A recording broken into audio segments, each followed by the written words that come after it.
সদা প্রস্তুত। রোভার স্কাউটের মোটোই হচ্ছে সেবা।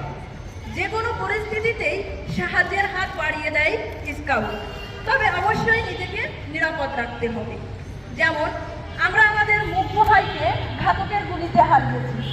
স্কাউট টিমের প্রতি সদাই আমরা কারণে অকারণে কোনো গাছের ডালাফল ভাঙবো না এবং কোনো প্রাণীকে আঘাত করব না। আমরা কোনো ধর্মীয় ব্যাপারে হস্তক্ষেপ বা বাড়াবাড়ি করব না, যাতে আমাদের বুলিংয়ের কারণে অন্য কোনো ধর্মের মানুষ কষ্ট পায়। আমরা সকল ধর্মের প্রতি সহনশীল হব।